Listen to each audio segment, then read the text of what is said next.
밤은 깊고 눈발은 맹렬하게 휘몰아쳤다. 고요해야 할 산골 마을은 마치 거대한 야수의 울음소리처럼 바람의 포효로 가득 찼다.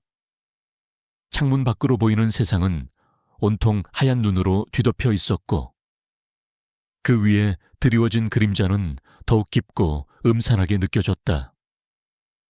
8살 김민지는 이불을 목끝까지 끌어올린 채 침대에 웅크리고 있었다. 낡은 한옥의 나무 창틀은 삐걱거렸고 매서운 한기는 틈새를 비집고 들어와 어린아이의 얇은 잠옷을 파고들었다. 민지는 작은 손으로 귀를 막았지만 귓가는 여전히 바람소리가 맴돌았다. 그러나 그녀를 더욱 두렵게 만드는 것은 바람소리가 아니었다. 그것은 마치 저 멀리 어둠 속에서 들려오는 듯한 낮고 긴 울부짖음이었다. 늑대 울음소리, 민지는 그렇게 생각했다. 마을 사람들은 저 산에 늑대는 살지 않는다고 했지만 민지는 가끔 밤마다 이 울음소리를 들었다. 처음에는 꿈인 줄 알았지만 이제는 너무나도 생생하게 현실로 다가왔다. 민지는 어릴 적 사고로 인해 기억의 일부를 잃었다. 그녀의 부모님은 그 사고로 돌아가셨다고 했다. 그리고 그녀는 이 산골 마을의 할머니와 할아버지에게 입양되어 살고 있었다. 그녀는 사고 전의 기억을 거의 가지고 있지 않았고 그저 어렴풋한 불안감과 함께 어둠 속 숲과 늑대의 울음소리가 등장하는 악몽에 시달릴 뿐이었다. 할머니와 할아버지는 그녀를 지극정성으로 보살폈지만 민지는 때때로 자신이 이들과 다른 존재라는 막연한 이질감을 느꼈다. 특히 그녀의 오른 손목 안쪽에 희미하게 드러나는 늑대 발자국 모양의 흉터는 아무리 봐도 평범한 상처 같지 않았다. 할머니는 그저 어릴 때 다친 상처라고만 했지만 민지는 그 흉터가 악몽 속 늑대와 깊은 연관이 있을 것이라고 막연히 짐작하고 있었다. 그날 밤 유난히 거센 바람과 함께 눈보라는 그칠 줄 몰랐다. 민지는 잠 못 이루고 뒤척이다 문득 인기척을 느꼈다. 그것은 그녀의 유일한 친구이자 가족과 다름없는 골든 리트리버. 바람의 자리에서 나는 소리였다. 항상 그녀의 침대 옆에 자리를 잡고 자던 바람이가 없었다. 민지는 깜짝 놀라 이불을 걷어차고 일어났다. 찬 기운이 온몸을 감쌌지만 바람이에 대한 걱정이 더 컸다. 바람이는 나이가 많아 추위에 약했다. 민지는 혹시나 바람이가 추위를 피해 부엌으로 갔을까 싶어 조심스럽게 방문을 열었다. 그러나 바람이는 보이지 않았다. 낡은 문틈으로 새어 들어오는 칼날 같은 바람이 민지의 작은 몸을 흔들었다. 바람아. 민지는 작은 목소리로 바람이를 불렀다. 대답은 없었다. 대신 저 멀리서 다시 한번 늑대의 울음소리가 들려왔다. 이번에는 아까보다 훨씬 더 가까이서 들리는 것 같았다. 민지의 심장이 쿵쾅거렸다. 설마 바람이가 늑대에게 이끌려 밖으로 나간 건 아닐까? 그녀는 최악의 시나리오를 상상하고는 온몸에 소름이 돋았다. 민지는 망설일 틈도 없이 두꺼운 털 외투를 찾아 입고 작은 손전등을 든 채 문을 나섰다. 할머니와 할아버지는 깊은 잠에 빠져 계셨다. 그녀는 두 분을 깨울 수 없었다. 혹시라도 바람이가 나간 것이 사실이라면 그녀 혼자서라도 바람이를 찾아야만 했다. 마당으로 나서자 눈보라는 더욱 거세졌다. 발목까지 빠지는 눈밭을 헤치고 나아가기란 8살 아이에게는 고된 일이었다. 손전등 불빛은 뿌연 눈발 속에서 힘없이 흔들렸지만 민지는 바람이의 발자국을 찾아 헤매기 시작했다. 희미하게 남은 발자국은 집 뒤편의 작은 오솔길로 이어져 있었다.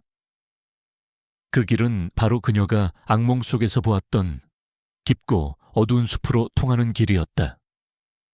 민지의 가슴 속에는 두려움과 함께 알 수 없는 강렬한 이끌림이 자리 잡았다.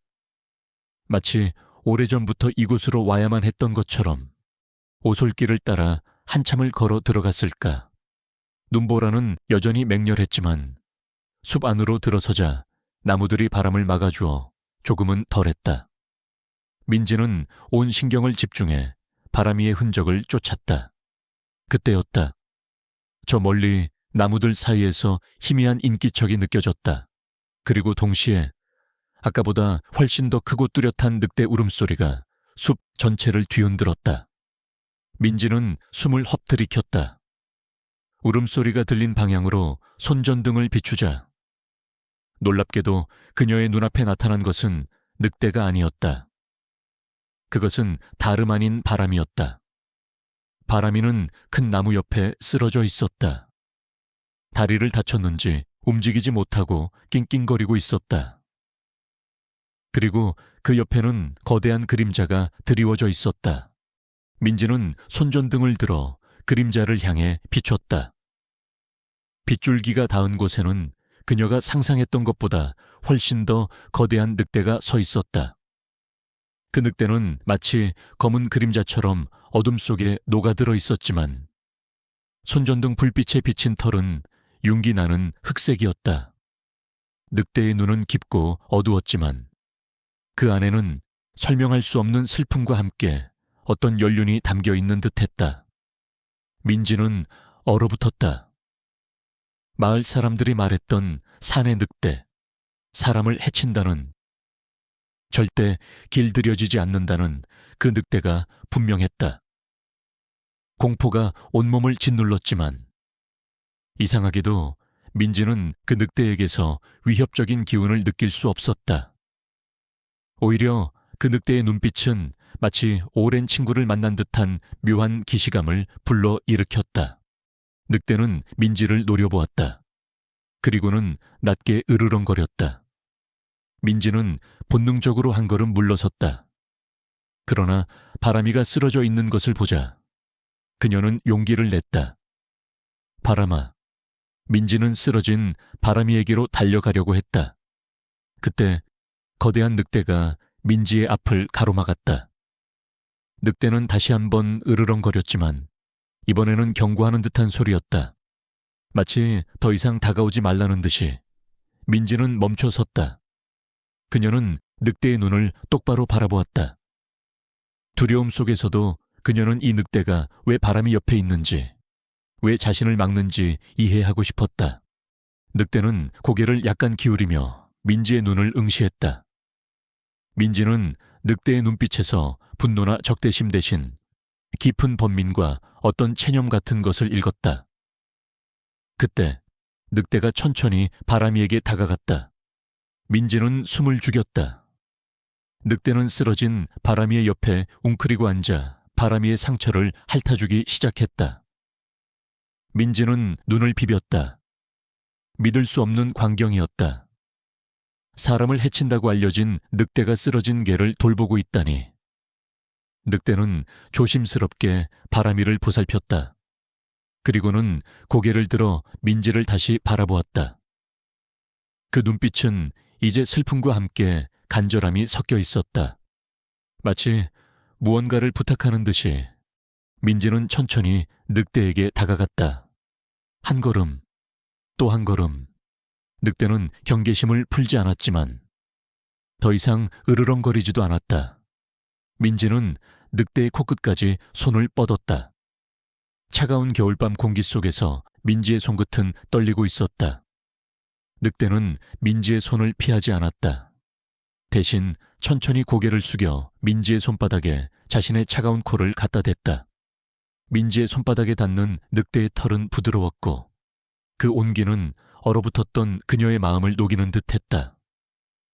그리고 그 순간 민지의 머릿속에는 섬광처럼 하나의 이미지가 스쳐 지나갔다. 어린 늑대와 함께 환하게 웃고 있는 젊은 여인의 모습, 그리고 그 여인의 품에 안겨있는 자신. 민지는 혼란스러웠다. 이 이미지는 대체 무엇일까? 늑대는 민지의 손에 자신의 머리를 살짝 비볐다. 그리고는 마치 무언가를 알려주려는 듯 숲 더 깊은 곳을 향해 고개를 돌렸다. 민지는 늑대의 의도를 알 수 있었다. 늑대는 그녀에게 자신을 따라오라는 신호를 보내는 것이었다. 두려웠지만 민지는 늑대의 눈빛에서 느껴지는 간절함과 신뢰를 외면할 수 없었다. 그리고 바람이를 두고 갈 수도 없었다. 바람아, 걱정 마. 내가 널 꼭 낳아줄게. 민지는 바람이의 머리를 쓰다듬었다.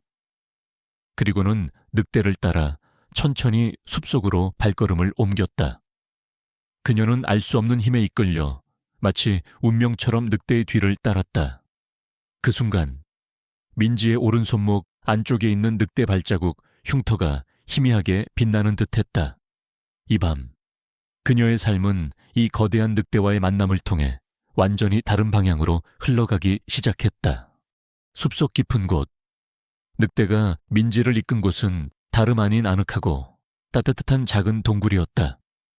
동굴 안은 눈보라를 완벽하게 막아주었고 바닥에는 마른 나무잎과 부드러운 풀들이 깔려 있어 아늑함을 더했다. 늑대는 민지가 바람이를 동굴 안으로 데려오는 것을 기다렸다가 다시 한번 바람이의 상처를 정성껏 핥아주었다. 민지는 늑대의 행동을 보며 마음속 깊은 곳에서부터 알 수 없는 편안함을 느꼈다. 이 늑대는 위협적이지 않았다. 오히려 다정하고 걱정하는 기색이 역력했다. 민지는 늑대의 털색을 따라 조용히 흑영이라는 이름을 붙여주었다. 그림자처럼 어둠 속에 스며들면서도 그녀의 곁을 지켜주는 존재라는 의미였다. 밤새 흑영은 바람이 곁을 지켰다. 민지 역시 흑영의 온기에 기대어 오랜만에 깊은 잠에 빠져들었다. 그녀의 꿈속에서는 더 이상 어두운 숲이나 정체 모를 불안감이 아닌 흑영과 함께 숲을 뛰어다니는 밝고 생생한 이미지들이 펼쳐졌다. 마치 오래전부터 그래왔던 것처럼 그녀와 흑영은 서로에게 완벽하게 어울리는 한 쌍이었다. 아침이 되자 눈보라는 거짓말처럼 잦아들었다. 민지는 잠에서 깨어나 바람이의 상태를 확인했다.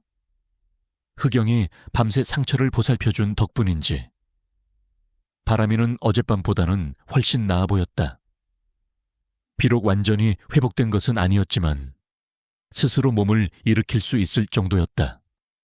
민지는 흑영에게 진심으로 고마움을 느꼈다. 민지와 바람이가 동굴을 나설 채비를 하자 흑영은 민지에게 따라붙었다. 민지는 흑영이 마을로 따라오면 위험할 것이라 생각했지만 흑영은 고집스럽게 그녀의 곁을 지켰다. 결국 민지는 흑영의 완강함에 포기하고 숲의 가장자리에 다다랐을 때 흑영에게 잠시 기다려 달라고 부탁했다. 흑영아, 여기서 기다려줘. 마을 사람들이 널 보면 놀랄 거야. 내가 할머니 할아버지께 말씀드리고 다시 올게. 흑영은 민지의 말을 알아듣기라도 한 듯 민지의 발치에 앉아 그녀가 마을로 돌아가는 모습을 지켜보았다. 민지는 다시 한번 흑영의 특별함에 놀랐다. 이 늑대는 단순한 동물이 아니었다. 민지가 바람이를 데리고 집으로 돌아오자 할머니와 할아버지는 밤새 걱정으로 잠 못 이루셨던 듯 초췌한 얼굴로 민지를 맞이했다. 민지는 밤새 있었던 일을 솔직하게 털어놓았다. 늑대가 바람이를 보살펴 주었고 자신을 안전하게 동굴로 이끌어 주었다는 이야기까지. 하지만 할머니와 할아버지는 반신반의하는 눈치였다. 특히 할아버지는 늑대는 위험한 짐승이니 다시는 가까이 가지 마라 며 엄하게 말씀하셨다. 민지는 할아버지의 말씀을 이해할 수 없었다. 자신에게 흑영은 결코 위험한 존재가 아니었기 때문이다. 그날 이후 민지는 매일 학교가 끝나면 흑영을 만나러 숲으로 향했다. 흑영은 언제나 약속한 장소에서 민지를 기다리고 있었다. 둘은 함께 숲속을 거닐고 작은 연못에 앉아 이야기를 나누었다. 민지는 흑영에게 자신의 고민을 털어놓았고 흑영은 민지의 이야기를 마치 이해하기라도 하는 듯 조용히 그녀의 곁을 지켰다. 민지는 흑영과 함께 있을 때면 잃어버렸던 기억의 조각들이 하나둘씩 떠오르는 것을 느꼈다. 그것은 주로 흑영과 비슷한 검은 털을 가진 어린 늑대, 그리고 그 늑대와 함께 환하게 웃고 있는 젊은 여인의 모습이었다. 그 여인은 민지에게 너무나도 익숙한 얼굴이었지만 아무리 생각해도 누구인지 떠오르지 않았다. 그리고 그 기억의 끝에는 항상 강렬한 섬광과 함께 터져 나오는 듯한 절규가 있었다. 민지는 이 기억들이 그녀의 사고와 관련이 있을 것이라고 직감했다. 흑영과의 만남이 계속될수록 민지의 변화는 더욱 두드러졌다. 그녀는 숲의 소리에 더욱 민감해졌고 동물들의 움직임을 전보다 훨씬 더 잘 알아차릴 수 있게 되었다. 심지어 숲속에서 길을 잃는 일도 없었다. 마치 숲이 그녀에게 길을 알려주는 듯했다. 할머니와 할아버지는 민지의 이러한 변화를 걱정스러운 눈으로 지켜보았다. 민지야, 너 요즘 숲에 너무 자주 가는구나. 늑대가 위험하다고 해도 말을 안 듣고. 할머니는 걱정스럽게 말씀하셨지만 민지는 흑영이 위험하지 않다는 것을 확신했다. 그녀는 흑영에게서 위험이 아닌 오랫동안 찾아 헤매던 가족의 온기를 느꼈다. 그러던 어느 날 마을에 낯선 인물이 나타났다. 그는 자신을 박현수라고 소개하며 이 지역의 고대 유적을 연구하는 고고학자라고 했다. 박현수는 훤칠한 키에 깔끔한 외모를 지니고 있었고 사람들에게 친절하고 예의 바르게 행동했다. 그는 마을 사람들에게 유적 발굴에 대한 설명을 자세히 해주었고 마을의 역사와 문화에 깊은 관심을 보였다. 마을 사람들은 그의 친근한 태도에 금세 마음을 열었다.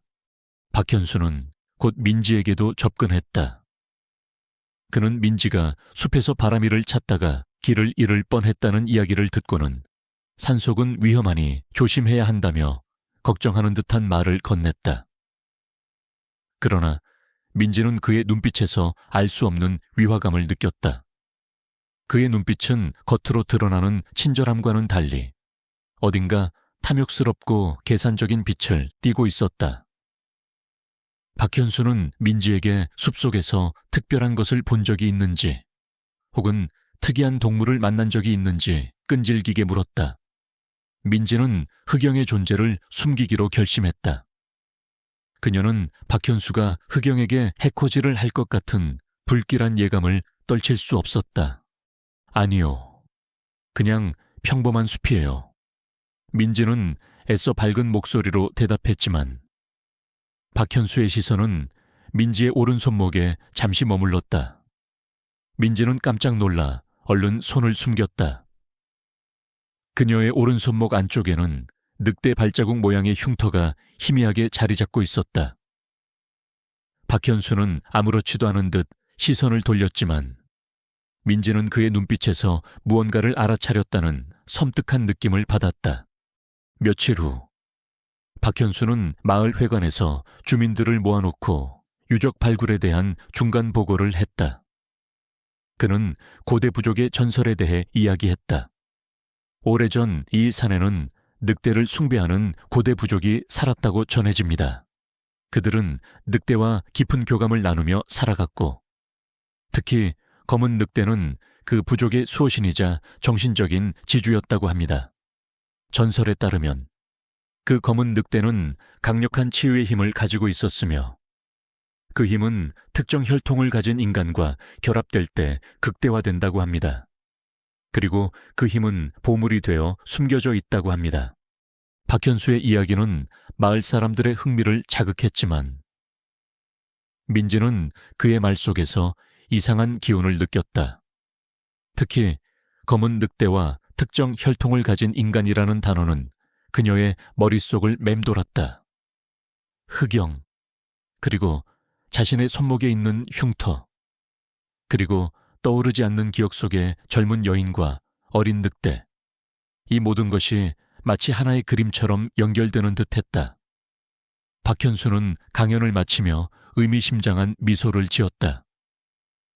저는 이 모든 것이 단순한 전설이 아니라 실제로 존재했을 수도 있다는 단서를 찾았습니다. 아마도 이 산 어딘가에 그 흔적이 남아있을 것입니다. 그의 시선은 자신도 모르게 민지를 향했다. 그날 밤 민지는 흑영에게 이 모든 이야기를 털어놓았다. 흑영아, 박현수라는 사람이 이상해. 자꾸 나한테 숲에서 뭘 봤는지 묻고 검은 늑대랑 치유의 힘 같은 이야기를 해. 흑영은 민지의 말을 듣더니 낮게 으르렁거렸다. 평소에는 온순하던 흑영의 눈빛에는 분노와 함께 깊은 경계심이 서려 있었다. 흑영은 민지의 손목에 있는 흉터를 핥았다. 그리고는 민지의 어깨에 머리를 기댔다. 민지는 흑영의 행동에서 그녀를 보호하려는 강한 의지를 느꼈다. 흑영은 무언가를 알고 있는 것이 분명했다. 그때 민지의 뇌리의 번개처럼 하나의 기억이 스쳐 지나갔다. 젊은 여인이 피투성이가 된 채 어린 흑영을 품에 안고 쓰러지는 모습, 그리고 그 뒤에서 섬뜩한 미소를 짓고 있는 남자. 그 남자의 얼굴은 박현수와 너무나도 닮아 있었다. 민지는 숨을 헛들이켰다. 충격적인 진실이 그녀를 덮쳐왔다. 박현수는 고고학자가 아니었다. 그는 그녀의 과거, 그리고 흑영의 과거와 깊이 얽혀있는 인물이었다. 그리고 그녀의 사고는 우연이 아니었다. 민지의 심장은 격렬하게 요동쳤다. 박현수의 얼굴과 과거 기억 속 남자의 얼굴이 섬뜩하게 겹쳐졌다. 단순한 우연이라고 하기에는 너무나도 명확했다. 그 순간 민지는 자신이 겪었던 사고가 우연이 아니었음을 확신했다. 그리고 그 사고가 그녀의 기억을 앗아간 이유 또한 박현수와 연관이 있을 것이라는 차가운 진실이 그녀의 머릿속을 스쳤다. 흑영은 민지의 불안한 마음을 아는지 모르는지 민지의 손길에 더욱 깊이 파고들었다. 흑영의 따뜻한 천은 민지의 떨리는 몸을 진정시켜 주었지만 그녀의 마음속에는 이제 박현수에 대한 깊은 불신과 경계심이 자리 잡았다. 다음 날부터 민지는 박현수를 피하기 시작했다. 그는 여전히 마을 사람들에게 친절한 고고학자 행세를 했지만 민지의 눈에는 그의 가면 뒤에 숨겨진 탐욕스러운 진짜 얼굴이 보였다. 박현수는 민지를 발견할 때마다 미소를 지으며 다가오려 했지만 민지는 그를 교묘히 피해 다녔다.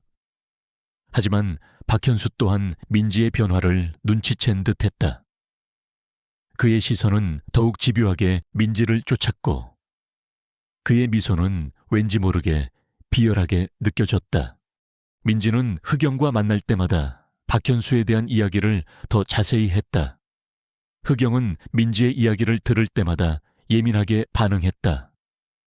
으르렁거리거나 혹은 민지의 옷자락을 물고 숲 깊은 곳으로 끌고 가려는 신용을 하기도 했다. 마치 민지를 박현수에게서 멀리 떨어뜨려 놓으려는 듯이. 흑영의 행동을 통해 민지는 더욱 확신하게 되었다. 흑영은 이 모든 비밀을 알고 있었다. 그리고 흑영 또한 박현수로부터 위협을 느끼고 있었다.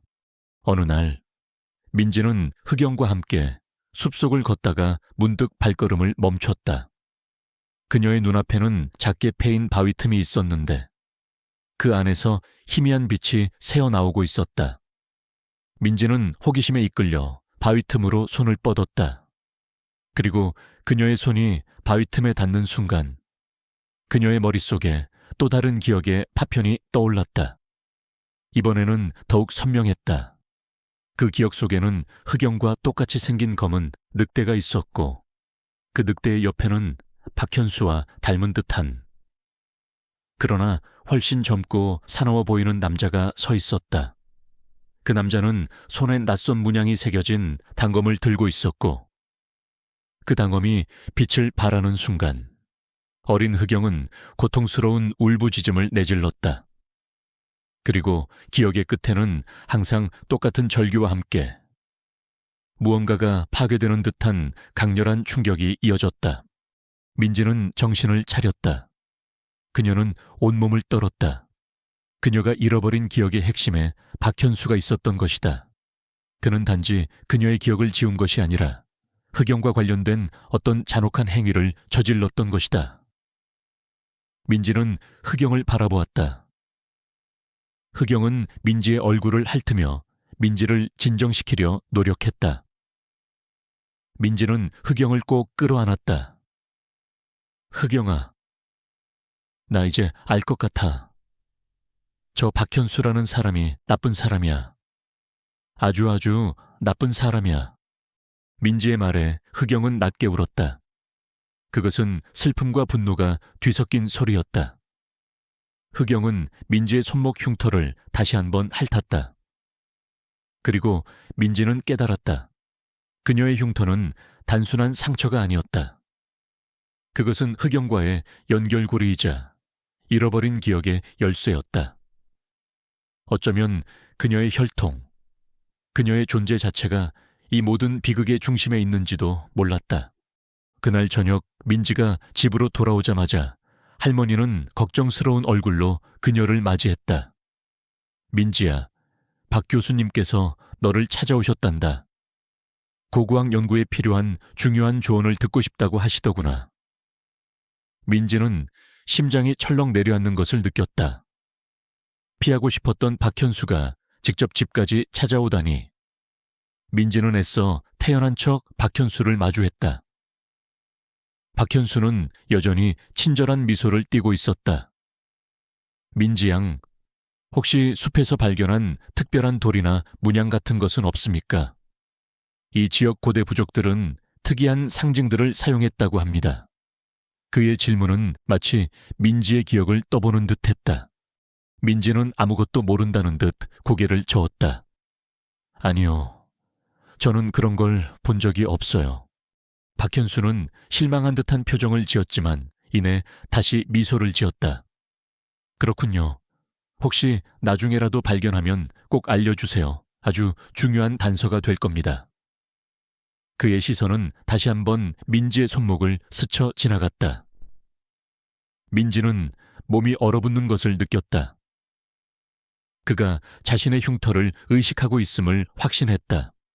그날 밤 민지는 잠을 이룰 수 없었다.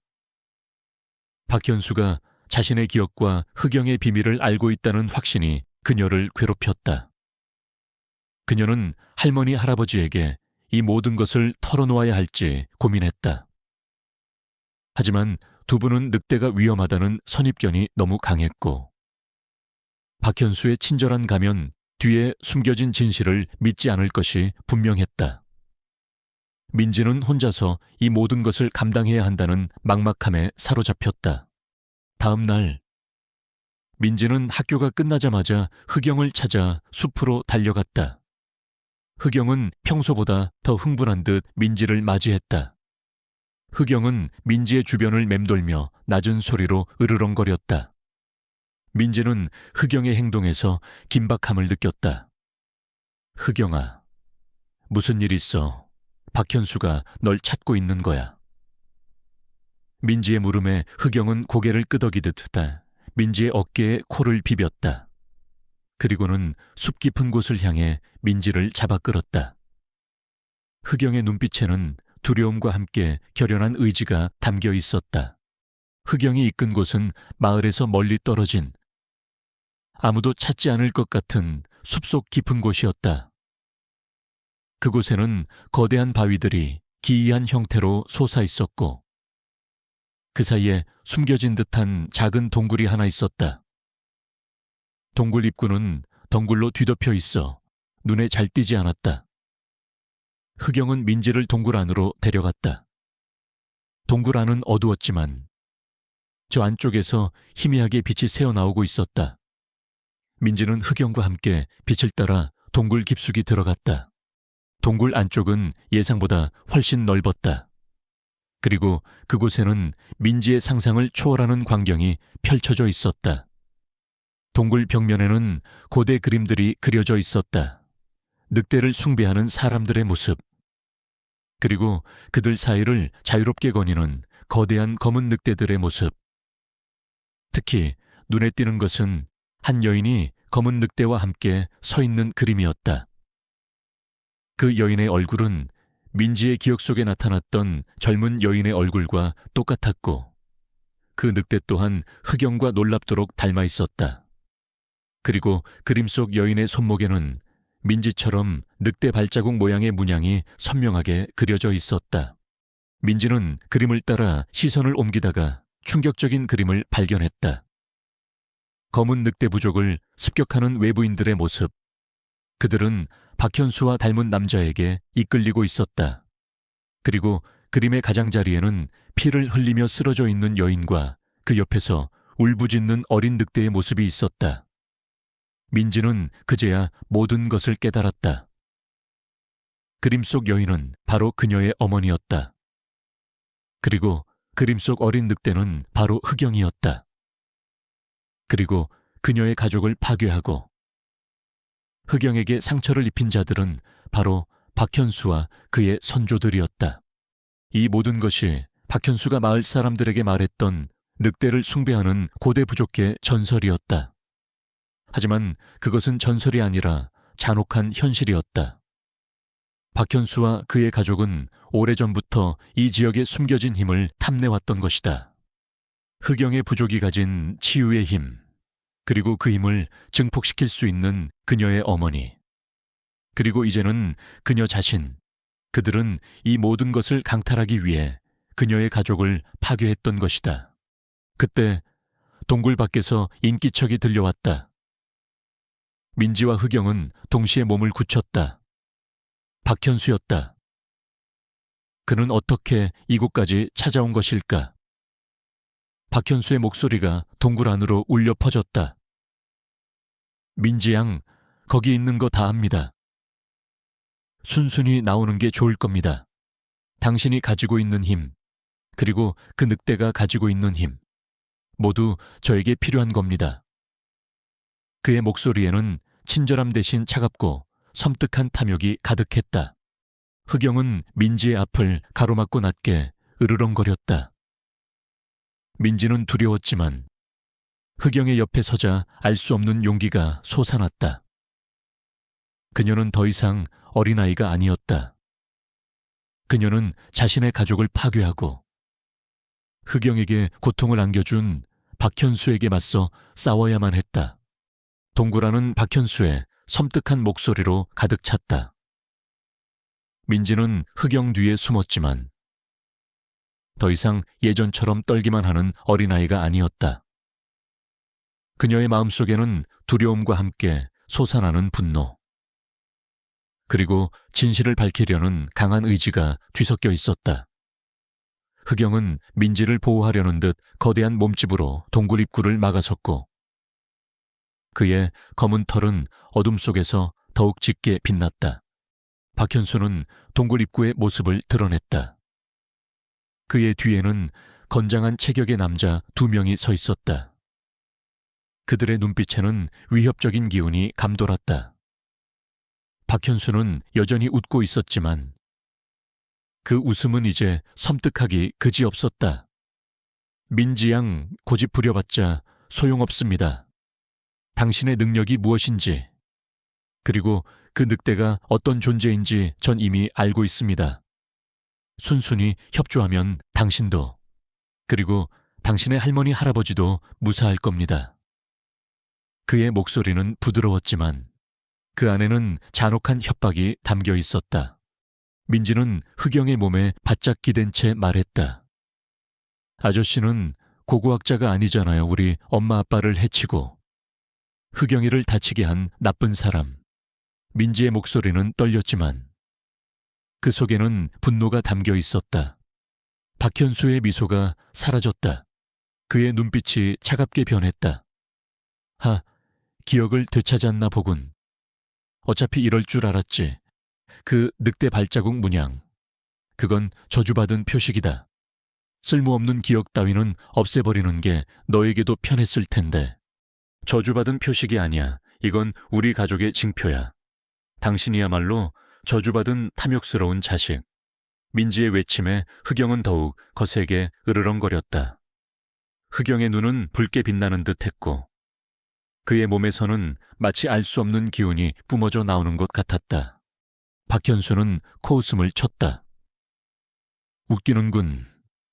고작 어린아이와 짐승 한 마리가 감히 내게 대항하겠다고 네 부모가 그랬던 것처럼.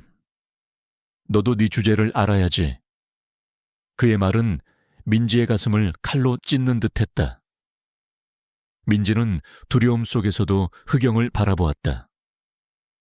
흑영은 마치 그녀의 분노를 이해하는 듯 더욱 격렬하게 울부짖었다. 박현수는 고개를 끄덕이자 그의 부하들이 동굴 안으로 진입하기 시작했다. 흑영은 민지의 앞을 막아선 채 부하들을 향해 달려들었다. 흑영의 움직임은 거대함에도 불구하고 놀랍도록 민첩하고 빨랐다. 그는 날카로운 이빨과 발톱으로 부하들을 제압하려 했지만 부하들은 쇠사슬과 마취총을 준비해 온 듯했다. 흑영이 한 부하를 쓰러뜨리는 순간 다른 부하가 마취총을 발사했다. 흑영은 피했지만 총알은 그의 어깨를 스치듯 지나갔다. 흑영아 민지는 비명을 질렀다. 흑영은 쓰러지지 않고 더욱 사납게 달려들었다. 그러나 쇠사슬은 흑영의 발목을 묶으려 했고 마취총은 계속해서 발사되었다. 흑영은 점차 지쳐가는 듯했다.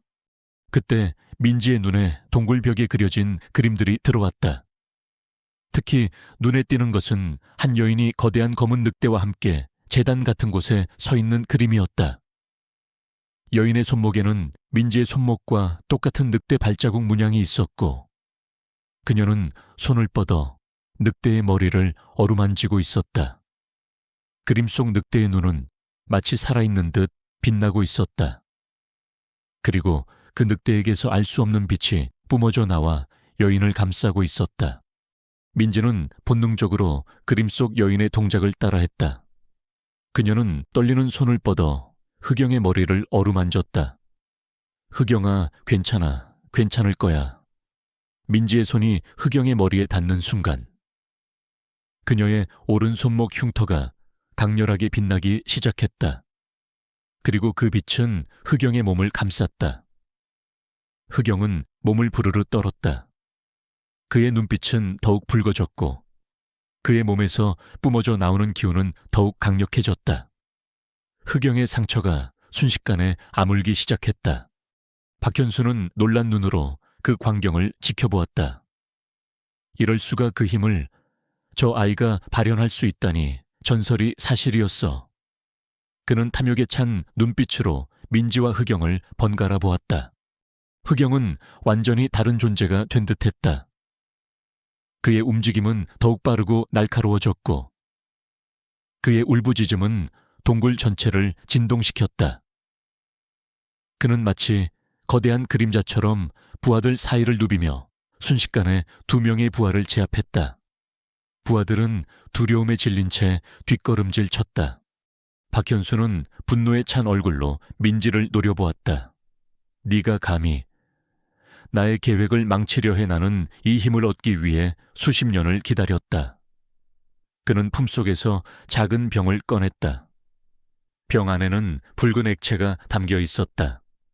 이것은 내 선조들이 남긴 늑대의 혼을 약화시키는 약물이다. 설령 네가 그 힘을 각성시켰다 해도 이 약물 앞에서는 무용지물이지. 박현수는 약물을 흑영에게 던지려 했다.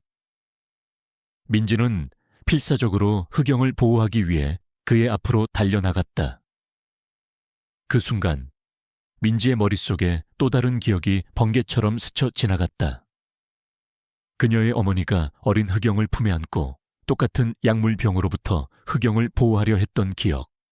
그리고 어머니가 쓰러지던 순간 민지는 자신이 어머니와 똑같은 상황에 처했음을 깨달았다. 하지만 민지는 어머니처럼 쓰러지지 않았다. 그녀는 흑영의 눈을 바라보았다. 흑영의 눈빛에는 그녀를 향한 절대적인 신뢰와 함께 자신을 지켜내겠다는 강한 의지가 담겨 있었다. 민지는 박현수를 노려보았다. 당신은 절대 성공하지 못할 거야.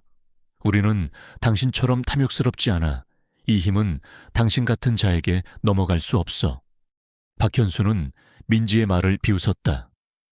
어리석은 아이 힘은 강한 자에게 복종하는 법이지. 그는 다시 한번 약물병을 던지려 했다. 그때 흑영이 예상치 못한 움직임을 보였다. 그는 동굴 벽을 박차고 뛰어올라 박현수에게 달려들었다. 박현수는 흑영의 맹렬한 공격에 미처 대응하지 못하고 넘어졌다. 약물병은 그의 손에서 떨어져 바닥에 부딪혔고 붉은 액체가 동굴 바닥에 흩뿌려졌다. 흑영은 박현수의 목덜미를 물어뜯으려 했지만 민지는 소리쳤다. 흑영아, 안 돼. 민지는 흑영을 제지했다. 그녀는 흑영이 복수에 눈이 멀어 폭력을 행사하는 것을 원치 않았다. 흑영은 민지의 말을 알아들은 듯 박현수에게서 물러났다. 박현수는 두려움에 질린 채 흑영과 민지를 번갈아 보았다. 그의 얼굴은 피로 물들어 있었지만 그의 눈빛에는 여전히 섬뜩한 탐욕이 가득했다. 흑영은 박현수를 제압한 채 민지에게 시선을 돌렸다. 민지는 동굴 벽에 그려진 또 다른 그림에 시선이 꽂혔다. 그 그림은 고대 부족의 선조들이 숨겨놓았다는 생명의 샘에 대한 것이었다. 생명의 샘은 늑대의 치유 능력을 증폭시키고 잃어버린 기억을 완전히 되찾게 해주는 신비로운 곳으로 묘사되어 있었다. 그리고 그 샘은 특정 혈통을 가진 자만이 찾을 수 있다고 했다. 그림 속에는 생명의 샘으로 향하는 길을 알려주는 듯한 지도가 그려져 있었다. 민지는 흑영의 눈을 바라보았다. 흑영은 마치 그녀의 생각을 읽기라도 한 듯 민지를 향해 고개를 끄덕였다. 그들은 더 이상 박현수에게 시간을 지체할 수 없었다. 이 동굴은 안전하지 않았다. 그리고 흑영의 힘을 완전히 되찾기 위해서는, 그리고 민지 자신의 기억을 완전히 회복하기 위해서는 생명의 샘을 찾아야만 했다. 민지와 흑영은 박현수를 뒤로 한 채 동굴 깊숙이 나 있는 또 다른 통로로 향했다. 그들은 알 수 없는 운명에 이끌린 듯 생명의 샘을 찾아 위험한 여정을 시작했다. 박현수는 피투성이가 된 채 이를 갈았다. 감히 나의 것을 빼앗으려 해. 절대 용서하지 않을 거다. 내 놈들을 반드시 찾아내서 모든 것을 되찾고 말겠어. 그의 눈빛은 복수심으로 이글거렸다. 동굴 깊숙이 이어진 통로는 어두웠지만 민지의 손목에 있는 늑대 발자국 흉터가 희미하게 빛을 발하며 길을 안내했다. 흑영은 민지의 곁을 한시도 떠나지 않고 앞장섰다. 그의 걸음은 확신에 차 있었고 민지는 흑영에게서 강렬한 기운과 함께 그녀를 보호하려는 단단한 의지를 느꼈다. 통로를 따라 한참을 걸어가자 공기 중에 흙과 바위 냄새 대신 신비롭고 상쾌한 풀 내음이 감돌기 시작했다. 그리고 멀리서 물 흐르는 소리가 희미하게 들려왔다. 마침내 통로의 끝에 다다르자 거대한 지하 공간이 눈앞에 펼쳐졌다.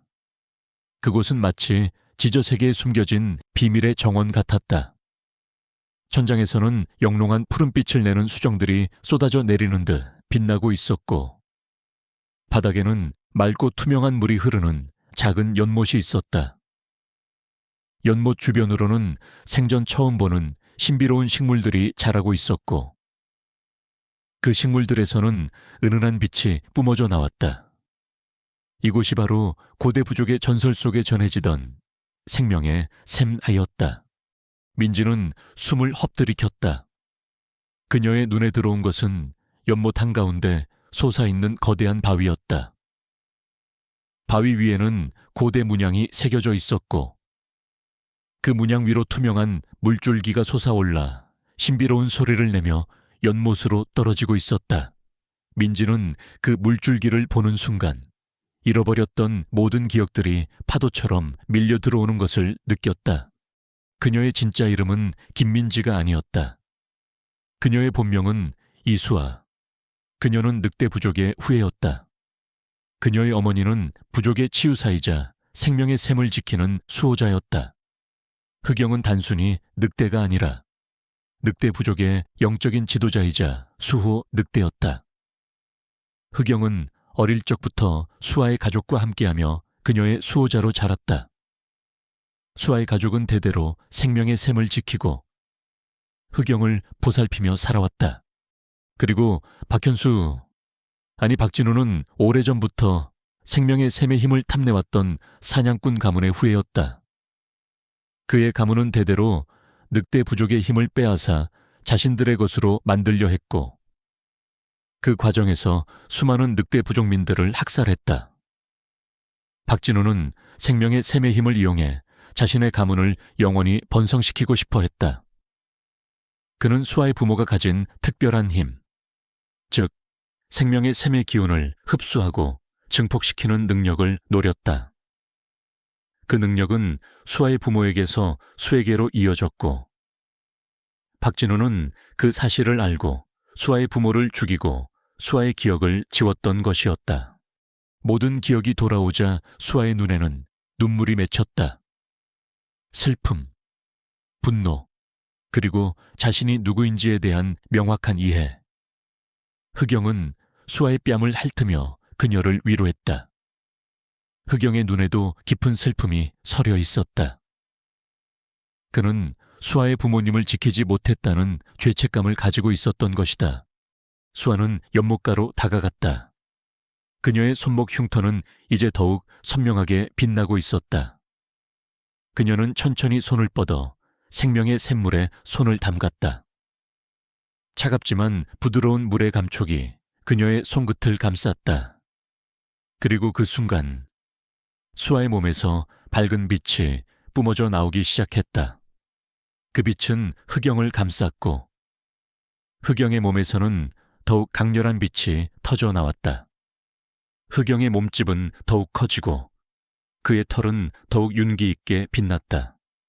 그의 눈빛은 지혜와 함께 강인한 힘이 서려 있었다. 흑영은 완전히 각성찬 것이었다. 그는 단순한 늑대를 넘어 고대 전설 속의 수호 늑대, 영적인 존재로 다시 태어난 것이다. 흑영은 깊고 낮은 울음소리를 냈다. 그것은 기쁨과 해방, 그리고 앞으로 닥쳐올 시련에 대한 결의가 담긴 소리였다. 수아는 흑영의 변화를 느끼며 미소 지었다. 이제 그들은 혼자가 아니었다. 흑영은 자신의 부족을 지키지 못했던 과거의 상처를 치유하고 이제 수아와 함께 새로운 운명을 만들어갈 준비가 되어 있었다. 그때 동굴 입구에서 익숙한 발소리가 들려왔다. 박진우였다. 그는 피투성이가 된 얼굴로 동굴 입구에 나타났다. 그의 눈은 탐욕과 광기로 이글거리고 있었다. 드디어 찾았다. 생명의 샘, 그리고 그 힘을 완전히 각성시킨 늑대 모두 내 것이다. 그는 미친 듯이 웃으며 수아와 흑영에게 달려들었다. 그의 손에는 총이 들려 있었다. 흑영은 수아의 앞을 막아섰다.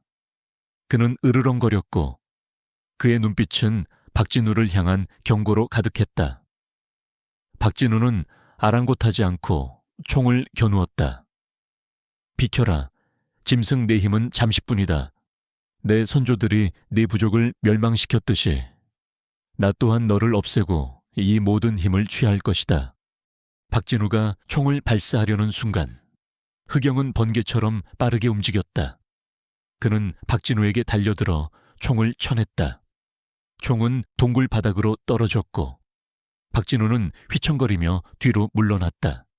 박진우의 부하들도 뒤따라 동굴 안으로 들어왔다. 그들의 얼굴에는 두려움과 함께 탐욕이 뒤섞여 있었다. 수아는 침착하게 상황을 살폈다. 흑영은 압도적인 힘으로 박진우의 부하들을 제압하기 시작했다. 그의 움직임은 예측 불가능했고 그의 공격은 치명적이었다. 부하들은 흑영의 맹렬한 공격에 속수무책으로 쓰러졌다. 그러나 박진우는 포기하지 않았다. 그는 쓰러진 부하 중 한 명의 주머니에서 칼을 꺼내들었다. 그리고는 흑영이 부하들을 상대하는 틈을 타 수에게 달려들었다.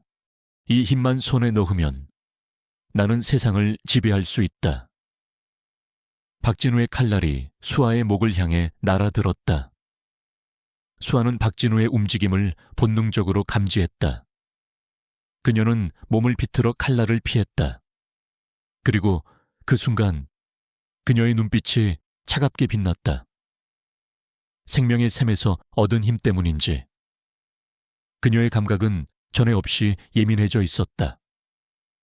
그녀는 박진우의 눈동자 속에서 그의 탐욕과 증오, 그리고 감춰진 두려움까지 읽어낼 수 있었다. 수아는 박진우의 손목을 잡았다. 박진우는 놀란 듯 수아를 노려보았다. 네가 감히. 그러나 수아의 손에 닿는 순간 박진우의 몸이 순간적으로 굳어버렸다. 수아의 손목 흉터에서 푸른빛이 뿜어져 나와 박진우의 몸을 감쌌다. 그리고 박진우의 눈앞에는 그의 선조들이 늑대 부족을 학살하고 생명의 샘의 힘을 탐내던 잔혹한 과거가 영화처럼 펼쳐졌다. 그의 뇌리에는 그의 가문이 저지른 모든 죄악들이 생생하게 되살아났다. 박진우는 비명을 질렀다. 그의 눈빛은 공포에 질려 있었다. 그는 자신의 죄를 정면으로 마주해야만 했다. 수아는 박진우의 눈을 똑바로 바라보았다. 당신의 탐욕이 당신을 파멸시킬 거예요. 이 힘은 당신 같은 자에게 주어질 수 없어요. 흑영은 박진우의 부하들을 모두 제압하고 수아의 곁으로 돌아왔다. 박진우는 공포와 함께 체념한 듯한 표정으로 주저앉았다. 그의 몸은 여전히 수아의 빛에 휩싸여 떨리고 있었다. 그는 이제 더 이상 수아와 흑영에게 위협적인 존재가 아니었다. 그의 탐욕과 광기는 스스로의 죄악을 마주하며 산산이 부서졌다. 수아는 흑영과 함께 동굴 입구로 향했다. 그들은 박진우와 그의 부하들을 동굴 안에 남겨두고 나왔다. 동굴 밖의 세상은 여전히 눈으로 덮여 있었지만 수아의 마음속에는 이제 더 이상 어둠이 없었다. 그녀는 자신이 누구인지 알게 되었고 자신의 힘을 깨달았다. 흑영 또한 완전히 각성하여 그녀의 곁을 든든하게 지켜주었다. 이제 그들은 함께 할머니 할아버지에게 진실을 알리고 박진우의 죄를 세상에 밝힐 준비가 되어 있었다. 그리고 그들의 앞에는 새로운 평화가 찾아올 것이라는 희망이 빛나고 있었다. 생명의 샘에서 나온 수아와 흑영은 결연한 눈빛으로 마을을 향해 발걸음을 옮겼다. 박진우와 그의 부하들을 동굴에 묶어둔 채였지만 그들이 언제든 탈출할 수 있다는 불안감은 여전했다. 그러나 두려움보다는 진실을 밝히고 모든 것을 제자리로 돌려놓겠다는 강한 의지가 그들을 이끌었다. 수아는 흑영에게서 느껴지는 압도적인 힘과 지혜에 의지하며 이제는 자신이 혼자가 아님을 분명히 느꼈다. 흑영 또한 수아의 옆에서 굳건히 걸으며 마치 오랜 시간 기다려온 자신의 사명을 완수하려는 듯 보였다. 마을에 가까워지자 수아는 할머니와 할아버지가 걱정하실 것을 생각했다. 밤새도록 집에 들어오지 않았으니 얼마나 애를 태우셨을까. 하지만 그보다 먼저 박진우의 악행을 세상에 알려야 했다. 수아는 흑영과 함께 마을 회관으로 향했다. 마을 회관 앞에는 몇몇 주민들이 모여 있었고 그들 사이에서 박진우의 친절한 얼굴을 기억하는 듯한 웅성거림이 들려왔다. 수아와 흑영이 나타나자 주민들은 깜짝 놀랐다. 특히 흑영의 거대하고 위풍당당한 모습에 경외심과 함께 두려움이 뒤섞인 표정을 지었다. 수아는 흑영을 진정시키며 주민들을 향해 말했다. 여러분, 제 이야기를 들어주세요. 박현수는 고고학자가 아닙니다. 그는 제 부모님을 죽이고 저의 기억을 앗아간 자입니다. 수아의 말에 주민들은 술렁거렸다. 믿을 수 없다는 표정이었다.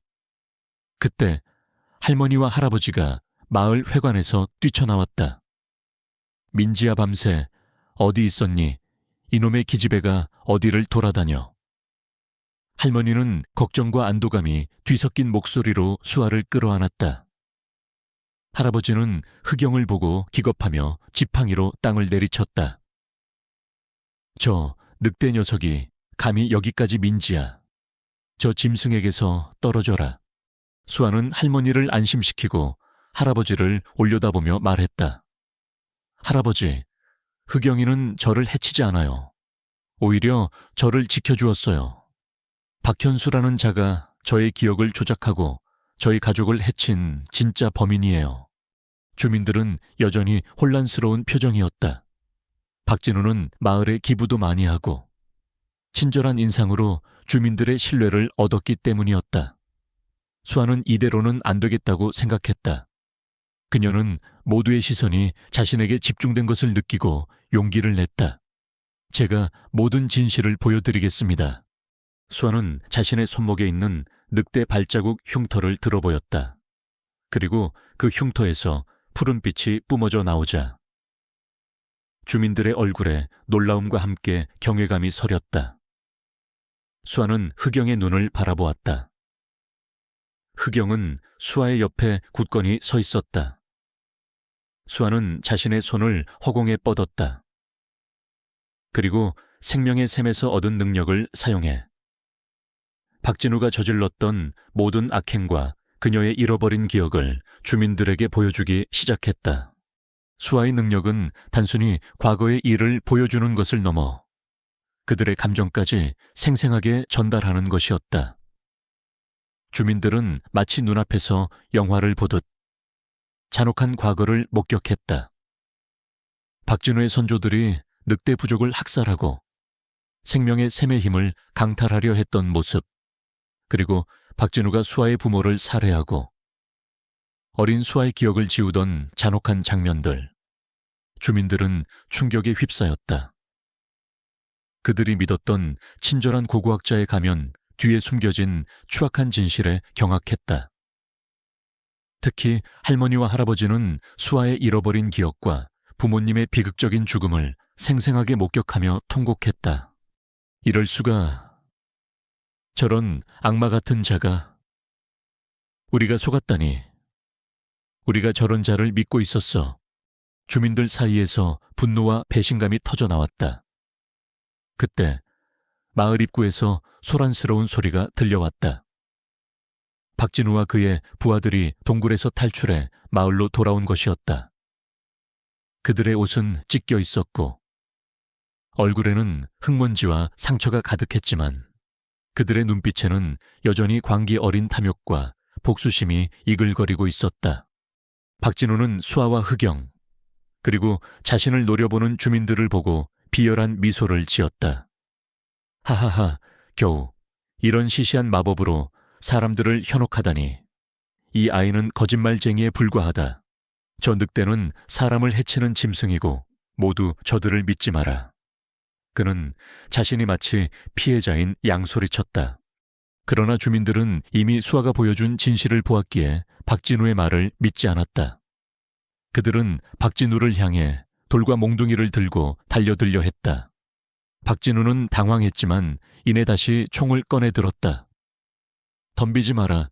이 총은 진짜다. 모두 죽고 싶지 않으면 비켜라. 총성 한 발이 하늘을 갈랐다. 주민들은 일제히 멈칫했다. 박진우는 그 틈을 타 수아를 향해 총을 겨누었다. 내년이 감히 나의 모든 것을 망쳐 이 힘만 손에 넣으면 나는 다시 시작할 수 있다. 흑영은 수아의 앞을 가로막고 섰다. 그는 낮게 으르렁거렸다. 박진우는 총을 흑영에게 겨누었다. 비켜라. 짐승 네가 아무리 각성했다 한들 총알 앞에서는 별 수 없을 거다. 그때 수아는 눈을 감았다. 그녀의 머릿속에는 생명의 샘에서 보았던 그녀의 어머니가 어린 흑영을 보호하기 위해 스스로를 희생했던 그림이 스쳐 지나갔다. 어머니는 흑영에게 모든 힘을 주었고 그 힘으로 흑영은 어머니를 지키지 못한 한을 풀었다. 수아는 결심했다. 그녀는 어머니처럼 희생하지 않을 것이었다. 그녀는 흑영과 함께 박진우에게 맞설 것이었다. 수아는 눈을 떴다. 그녀의 눈빛은 흔들림 없었다. 그녀는 한 걸음 앞으로 나섰다. 박진우, 당신은 절대 이기지 못해. 당신의 탐욕은 결국 당신을 집어삼킬 거야. 수아는 오른손을 뻗어 박진우를 향했다. 그녀의 손목 흉터는 강렬하게 빛났다. 그리고 그 빛은 박진우의 영혼을 꿰뚫는 듯했다. 박진우의 눈앞에는 자신이 저질렀던 모든 악행들이 다시 한번 펼쳐졌다. 이번에는 단순히 기억을 보는 것을 넘어 자신이 저질렀던 죄악의 무게를 온몸으로 느끼는 듯했다. 고통에 찬 비명을 지르며 박진우는 쓰러졌다. 그의 몸은 경련했고 그의 정신은 스스로의 죄악에 갇혀버렸다. 그의 부하들은 두려움에 질려 도망치기 시작했다. 흑영은 박진우를 향해 다가갔다. 그는 박진우의 몸을 조심스럽게 건드렸다. 그리고 그의 눈에서 푸른빛이 뿜어져 나와 박진우의 몸을 감쌌다. 그것은 치료의 빛이 아니라 박진우의 죄악으로 더럽혀진 영혼을 정화하는 빛이었다. 박진우의 얼굴에서는 고통과 함께 체념, 그리고 미약한 후회의 감정이 스쳐 지나갔다. 그의 악행은 끝이 났다. 주민들은 숨죽여 이 모든 광경을 지켜보았다. 그들은 수아와 흑영의 특별한 힘에 놀랐고 그들의 용기에 감동했다. 할머니와 할아버지는 눈물을 흘리며 수아를 끌어안았다. 우리 아가 얼마나 힘들었을까. 미안하다. 미안해. 할머니의 목소리는 흐느낌으로 가득했다. 수아는 할머니의 품에 안겨 울었다. 오랜 시간 억눌려왔던 슬픔과 고통이 한꺼번에 터져 나왔다. 흑영은 수아의 곁에서 그녀의 머리를 부드럽게 쓰다듬었다. 그는 더 이상 복수심에 사로잡힌 존재가 아니었다. 그는 이제 수아와 함께 새로운 시작을 할 준비가 되어 있었다. 박진우의 사악한 계획은 실패로 돌아갔고 정의는 마침내 실현되었다. 하지만 수아와 흑영의 여정은 여기서 끝이 아니었다. 그들은 이제 늑대 부족의 후예로서 그리고 생명의 샘의 수호자로서 새로운 삶을 살아가야 했다. 박진우의 악행이 만천에 드러나고 그가 정신적으로 완전히 무너져 내리자 마을에는 길었던 어둠의 그림자가 걷히는 듯했다.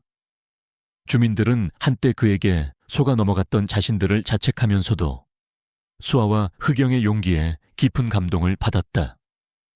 특히 할머니와 할아버지는 수아의 잃어버렸던 기억이 돌아오고 그녀가 더 이상 아픔 속에 갇히지 않게 된 것에 진심으로 안도하고 감사했다.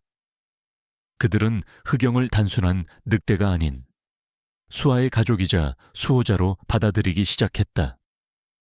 마을 사람들도 흑영의 온순하고 지혜로운 면모를 직접 목격하면서 그에 대한 두려움 대신 존경심을 갖게 되었다. 박진우는 결국 마을 사람들에게 넘겨져 정의의 심판을 받게 되었다. 그의 부하들은 도망쳤지만 그들 또한 박진우의 몰락과 함께 자신들의 죄에 대한 대가를 치러야 할 것이었다. 수아는 더 이상 박진우에 대한 복수심에 사로잡히지 않았다.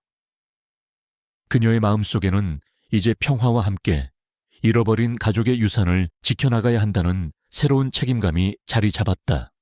수아는 흑영과 함께 생명의 샘으로 돌아갔다. 생명의 샘은 여전히 신비로운 빛을 발하고 있었다. 수아는 샘물에 손을 담그고 자신의 능력을 시험해 보았다. 그녀는 흑영의 생각을 더욱 명확하게 읽을 수 있었고 숲의 모든 생명체와 교감할 수 있음을 깨달았다. 그녀의 손목에 있는 늑대 발자국 흉터는 이제 단순한 상처가 아니라 그녀가 늑대 부족의 후예이자 생명의 샘의 수호자임을 증명하는 아름다운 표식이 되었다. 흑영 또한 생명의 샘의 기운을 받으며 더욱 강력해졌다. 그는 늑대 부족의 정신적인 지주로서 이제는 수아와 함께 이 숲과 마을을 지켜야 할 사명을 느꼈다. 흑영은 더 이상 과거의 비극에 갇혀 있지 않았다. 그의 눈빛에는 지혜와 함께 미래에 대한 희망이 가득했다. 수아는 할머니, 할아버지와 함께 계속해서 이 마을에서 살기로 결정했다.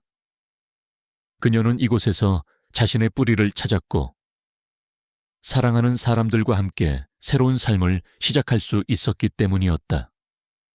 그녀는 더 이상 기억을 잃은 외로운 아이가 아니었다. 그녀는 자신의 정체성을 찾았고 흑영이라는 진정한 가족을 얻었다. 수아는 매일 아침 흑영과 함께 숲을 거닐었다. 그녀는 숲의 소리에 귀 기울이고 동물들과 교감하며 숲의 평화를 지켰다. 가끔 마을 아이들이 흑영을 보러 숲 가장자리까지 따라오기도 했다. 처음에는 흑영을 무서워하던 아이들도 이제는 흑영을 신비롭고 친근한 존재로 여기기 시작했다. 수아는 아이들에게 흑영과 숲의 이야기를 들려주었다. 늑대 부족의 지혜와 자연과의 공존의 중요성을 알려주었다. 어느 날 수아는 할머니, 할아버지와 함께 마을 뒷산에 올랐다. 그곳에는 수아의 부모님이 잠들어 있는 작은 묘비가 있었다. 수아는 묘비 앞에 국화를 바치며 조용히 이야기했다. 엄마, 아빠, 저 이제 괜찮아요. 제가 누구인지 알게 되었고 흑영이도 다시 찾았어요. 이제 저희는 이곳에서 생명의 샘과 숲을 지키며 살아갈 거예요. 엄마 아빠가 지키려 했던 평화를 제가 지킬게요. 흑영은 수아의 옆에 앉아 묘비를 물끄러미 바라보았다. 그의 눈빛에는 슬픔과 함께 어떤 안도감이 스쳐 지나갔다. 오랜 시간 동안 그의 마음속을 짓눌렀던 아픔과 죄책감이 치유되는 듯 했다. 그는 수아의 곁에서 영원히 그녀를 지켜줄 것이라고 맹세하는 듯 수아의 손을 부드럽게 핥았다. 세월이 흘렀다. 수아는 어엿한 숙녀로 성장했고 흑영은 마을의 수호신처럼 존재했다. 숲은 다시 활기를 되찾았고 마을은 평화로웠다. 박진우의 악행은 사람들의 기억 속에서 점차 희미해졌지만 수아와 흑영의 이야기는 전설처럼 구전되었다. 늑대에게 버림받았지만 어린 소녀에게 마음을 연 늑대, 그리고 그 둘의 특별한 인연이 마을과 숲을 구원했다는 이야기. 어느 화창한 봄날 아침, 수아는 흑영과 함께 마을 뒷산에 올랐다. 산등성이 너머로 붉은 해가 떠오르고 있었다.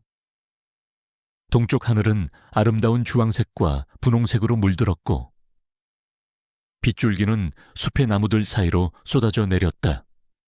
수아는 흑영의 거대한 몸에 기대어 떠오르는 해를 바라보았다. 그녀의 얼굴에는 평화로운 미소가 가득했다. 흑영은 그녀의 옆에 굳건히 서 있었다. 그들은 단순한 인간과 늑대가 아니었다. 그들은 운명으로 맺어진 가족이자 서로의 존재를 통해 치유되고 완성된 영혼들이었다. 그들의 앞에는 밝고 새로운 미래가 펼쳐져 있었다.